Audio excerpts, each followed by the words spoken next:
Hello my dear friends, कैसे हैं आप सभी। आई होप आप सभी बहुत अच्छे होंगे। Friends, Manish GS academy YouTube channel पर आप सभी का स्वागत है।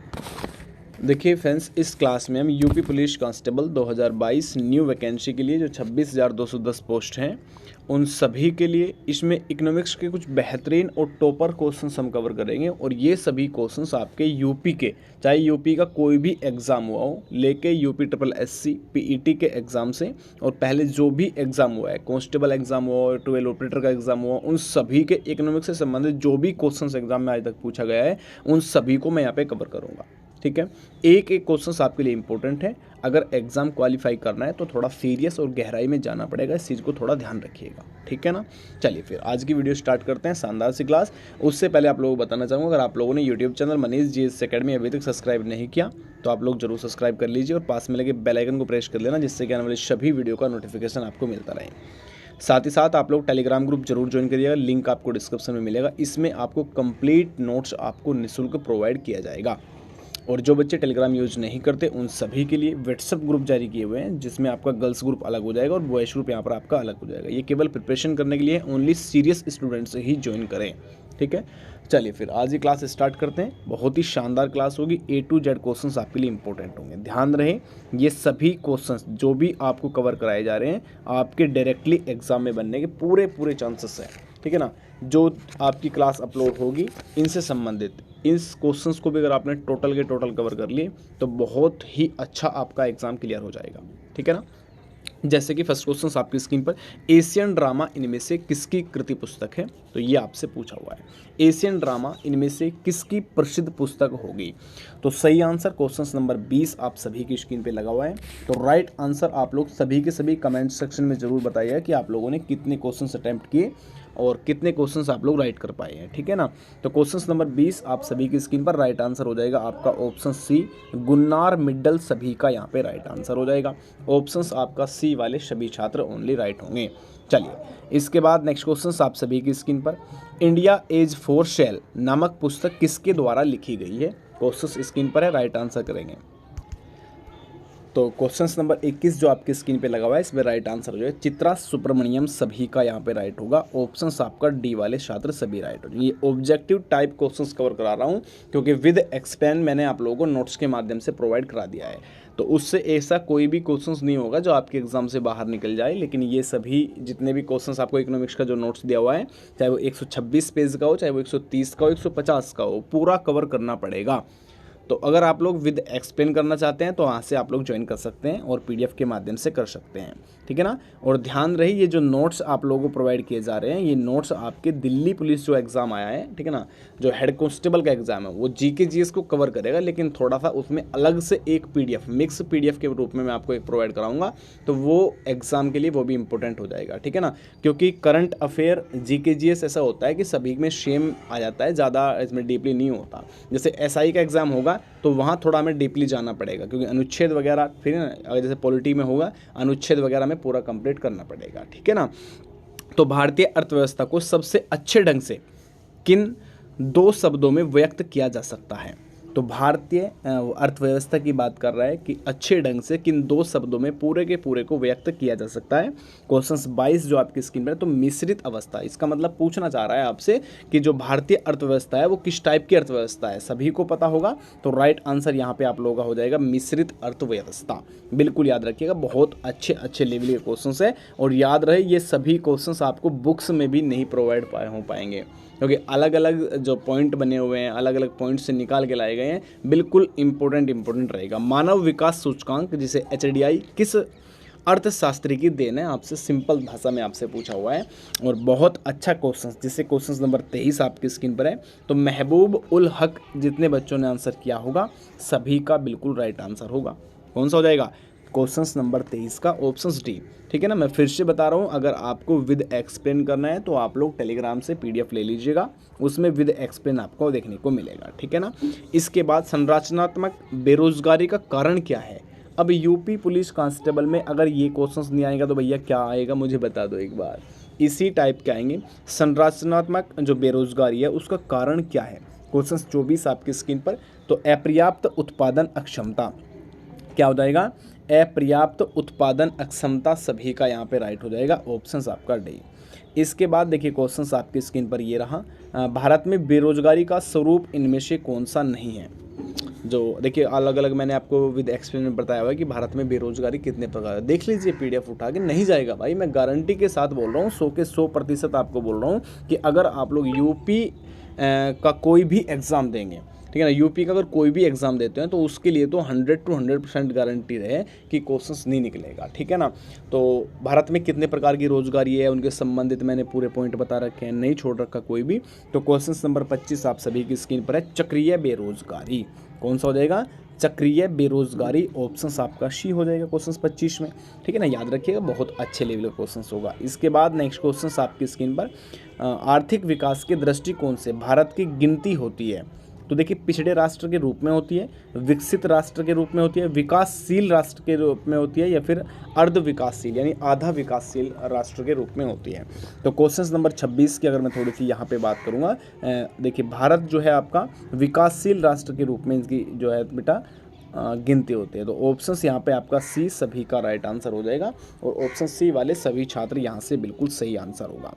इसके बाद नेक्स्ट क्वेश्चन आप सभी की स्क्रीन पर ये रहा, भारतीय अर्थव्यवस्था का कौन सा क्षेत्र सकल राष्ट्रीय उत्पाद में सबसे अधिक योगदान करता है। सकल राष्ट्रीय उत्पाद आप सभी को पता हो गया, नहीं पता हो तो देख लीजिएगा भाई। देखिए अगर आप लोग इकोनॉमिक्स में कोई क्वेश्चन सही नहीं कर पा रहे तो इसका सीधा सीधा कारण ये है कि आपने नोट्स लेके एक साइड में रख दिया और उसमें कुछ भी करने की ज़रूरत नहीं करी, और ऐसे एग्ज़ाम बिल्कुल भी क्लियर नहीं होगा, इस बात की भी गारंटी यहीं से लेते जाना, ठीक है ना।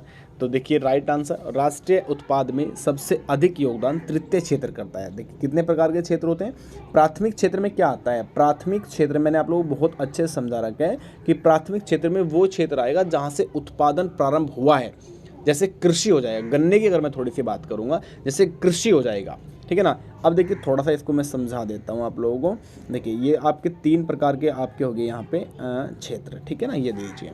तो इसमें क्या सिस्टम है, इसमें है भैया आपका पहले क्षेत्र में हो जाएगा जहाँ से उत्पादन स्टार्ट हुआ, जहाँ से प्रारंभ होता है, जैसे कृषि हो गया, गन्ना बोया तो कौन सा है, कृषि आ जाएगी आपकी प्राथमिक क्षेत्र में, ठीक है।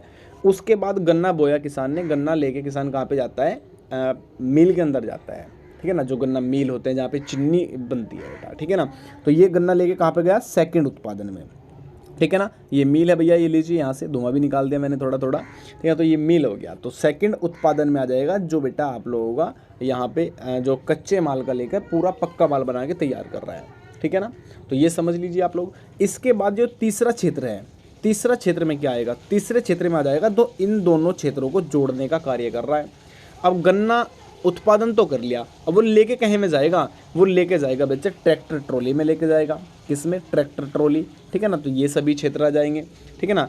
और आपका यहाँ पे देखिए ट्रैक्टर ट्रॉली से पहले अगर लेके जाएगा तो पूछेगा फ़ोन करके अभी भाई कहाँ पे है, तो मोबाइल ऑटोमोबाइल आपके जो आएंगे ये सभी इसमें आ जाएंगे, ठीक है। तो तीसरे क्षेत्र में वो आता है जो पहले और दूसरे क्षेत्र को जोड़ने का कार्य करता है, ठीक है ना। और सेकंड क्षेत्र में विनिर्माण आएगा, भैया यहाँ से तो उत्पादन कच्चे माल का हुआ है, यहाँ पे आके जाएगा पक्का बनना, तो क्या हुआ, विनिर्माण जो होता है वो आपका सेकंड क्षेत्र में आता है। तो बहुत अच्छे तरीके से मैंने ऐसे ही आपका ग्रुप जो आपका नोट्स आपको सेंड किए हुए हैं उसमें भी बहुत अच्छे लेवल से समझा रखा है, ठीक है ना। तो उसे भी आप लोग अच्छे से कवर कर लीजिएगा। इसके बाद नेक्स्ट क्वेश्चन आप सभी की स्क्रीन पर ये रहा, भारत की कुल श्रम शक्ति का लगभग कितना भाग कृषि में लगा हुआ है। बहुत बढ़िया लेवल का क्वेश्चन है, इंपॉर्टेंट क्वेश्चन 29 आप सभी की स्क्रीन पर है। तो यहाँ पे राइट आंसर कितने प्रतिशत लगा हुआ है, श्रम शक्ति का लगभग कितना भाग कृषि के क्षेत्र में, केवल कृषि के क्षेत्र में जो लगा हुआ है वो आपका 52% लगा हुआ है। कितना लगा हुआ है, 52% आपका लगा हुआ है, इसको याद रखिएगा, ठीक है ना। चलिए इसके बाद भारत में अधिकतर बेरोजगारी किस प्रकार की है, 30 क्वेश्चन फिर आपका सिंपल। तो अधिकतम की बात कर रहा है यहाँ पे, अधिकतर जो बेरोजगारी है वो किस प्रकार की है, आपकी संरचनात्मक बेरोजगारी है। इसको कवर कर लीजिएगा बेटा, कभी छोड़ दो कि भैया हम तो बाद में करेंगे, एग्जाम टाइम पे करेंगे, अभी नहीं पढ़ना है, बाद में एंजॉय करके करेंगे, है ना। तो ये सारी चीज़ छोड़ दीजिए। राज्य स्तर मानव विकास रिपोर्ट जारी करने वाला पहला राज्य इनमें से कौन सा है, ये भी इकोनॉमिक्स का क्वेश्चन है, बताओ है नहीं है, अरे ये इको का ही तो क्वेश्चन है भैया। क्वेश्चन 31 आपकी स्क्रीन पर देखिए राज्य स्तर की बात कर रहे हैं, ठीक है ना, ध्यान रखिएगा इस क्वेश्चन को, थोड़ा सा यहाँ से इस पॉइंट को आप लोग समझ लीजिएगा। राज्य स्तर की बात कर रहे हैं कि मानव विकास रिपोर्ट जो जारी की गई है सबसे पहले कौन से राज्य ने जारी किया, तो सबसे पहले राज्य जारी किया बेटा मध्य प्रदेश। मध्य प्रदेश की राजधानी क्या है, इस चीज़ को ध्यान रखिएगा, ठीक है ना, तो आप लोग अच्छे से समझ लीजिएगा। चलिए इसके बाद नेक्स्ट क्वेश्चन आपकी स्क्रीन पर ये रहा, इसमें आपसे पूछा है संयुक्त राष्ट्र विकास कार्यक्रम की मानव विकास रिपोर्ट की तर्ज पर भारत की पहली मानव विकास रिपोर्ट कब जारी की गई। अब पहले पूछा था कि कौन से राज्य ने किया, अब मैंने आपको बता दिया कि भैया एमपी यानी मध्य प्रदेश ने किया है। अब पूछ रहे कब किया था, ये तो बताइए। क्वेश्चन जो 32 आपकी स्क्रीन पर है, ऑप्शन आपका सी, आपका अप्रैल 2002 के अंदर ये आपका हुआ था। कब हुआ था, अप्रैल 2002। चलिए इसके बाद क्वेश्चंस पे आ जाइए। भारत में ग्रामीण क्षेत्रों में कौन सी बेरोजगारी सर्वाधिक पाई जाती है, सबसे अधिक। तो ग्रामीण क्षेत्र अब अलग हो जाएगा, थोड़ा सा समझिएगा इस क्वेश्चंस को, ठीक है ना। ग्रामीण क्षेत्रों की बात कर रहा है कि कौन सी, तो देखिए ध्यान रखिएगा यहाँ पे मौसमी बेरोजगारी बिल्कुल सही है भैया, ठीक है ना। अदृश्य बेरोजगारी दिखती नहीं भाई बिल्कुल भी, ठीक है ना। तो राइट आंसर सिंपल तरीके से उपयुक्त तो दोनों ऑप्शंस आपका सी सभी का यहाँ से राइट आंसर हो जाएगा, ठीक है, याद रखिएगा। चलिए यूएनडीपी की मानव विकास रिपोर्ट में भारत को किस श्रेणी में रखा गया है। यूएनडीपी ध्यान रखिएगा, ये क्वेश्चंस आपके लिए इंपॉर्टेंट होगा और डायरेक्टली इसमें पूछा जा सकता है क्वेश्चंस आपके एग्जाम में। क्वेश्चंस 34 आपकी स्क्रीन पर है बेटा, तो सही आंसर की अगर मैं थोड़ी सी यहाँ पे बात करूँगा, क्वेश्चन नंबर 34 में ऑप्शंस आपका जाएगा बी सभी का, माध्यम विकास श्रेणी, ऑप्शंस आपका बी सभी का यहाँ से राइट आंसर हो जाएगा। चलिए इसके बाद थोड़ा सा यहाँ पे नेक्स्ट क्वेश्चंस की ओर आ जाइए, ये लीजिए बहुत अच्छे अच्छे लेवल के क्वेश्चंस है, याद रखिएगा। अगर एग्ज़ाम निकालना है ना इनसे, तो बेटा ये क्लास चाहे आप लोगों की 15 क्लास हो, चाहे आप लोगों की 10 क्लास हो, इनको एक तो पूरी कवर कर लेना। साथ में नोट्स दे रहा हूँ तो वो विद एक्सप्लेन के लिए दे रहा हूँ कि आप लोग विद एक्सप्लेन अगर पढ़ना चाह रहे हैं कि सर जी हम तो ऑब्जेक्टिव में परेशान हो जाते हैं, और एक्चुअली प्रॉब्लम ये भी है कि आप ऑब्जेक्टिव अगर करोगे ओनली तो उसमें थोड़ा सा प्रॉब्लम होगा आपको याद करने में, लेकिन अगर आप लोगों ने एक बार नोट्स के माध्यम से कर लिया फिर कुछ भी नहीं बचेगा। मैं गारंटी के साथ बोल रहा हूँ, जीके जीएस में 37/37 लेके आओगे आराम से, ठीक है ना। चलिए निम्नलिखित में से कौन सा तत्व मानव विकास सूचकांक का नहीं है। 35 क्वेश्चंस आपकी स्क्रीन पर, ऑप्शंस आपका यहाँ पे हो जाएगा। अब देखिए कौन कौन सा नहीं है भैया, पहले तो ये देख लीजिए। सबसे पहले आपका शिक्षा होगा, बिल्कुल होगा जी। स्वास्थ्य होगा, बिल्कुल होगा। प्रति व्यक्ति, बिल्कुल। निर्धारित रेखा से नीचे के लोग, ये राइट आंसर हो जाएगा भैया। कौन सा हो जाएगा, ऑप्शंस आपका डी बिल्कुल सही आंसर हो जाएगा। अच्छा आप लोगों ने पता होगा, मैंने आपको बताया था कि भैया नोट्स के माध्यम से कि बंद अर्थव्यवस्था अलग होती है, खुली अर्थव्यवस्था अलग होती है, उसके कारण क्या होते हैं और कैसे कैसे अर्थव्यवस्था होते हैं। तो जो बंद अर्थव्यवस्था होती है उसमें आप क्या समझते हैं, जो बंद अर्थव्यवस्था होती है उससे आप लोग क्या समझते हैं, ये क्वेश्चंस आपसे पूछे। 36 क्वेश्चंस आपकी स्क्रीन पर, ठीक है ना। अब देखिए अर्थव्यवस्था जैसे कि मैं समझ सकता हूँ, आप लोग समझिए, जैसे रशिया है, ठीक है ना। जैसे आप लोग भारत समझ लीजिए, एक आपका भारत हो गया देश की बात, एक हो गया आपका रूस, ठीक है ना। तो ये कैसी कैसी अर्थव्यवस्था है। अब इसमें ये है कि आप लोग अगर भारत से कुछ समझो, आप लोग थोड़ा सा जो गेहूँ है, गेहूँ सबसे ज़्यादा है, तो जब गेहूँ आप लोग पहुँचा रहे हैं, कहाँ पे पहुँचा रहे हैं, रशिया के अंदर पहुँचा रहे हैं, ठीक है ना।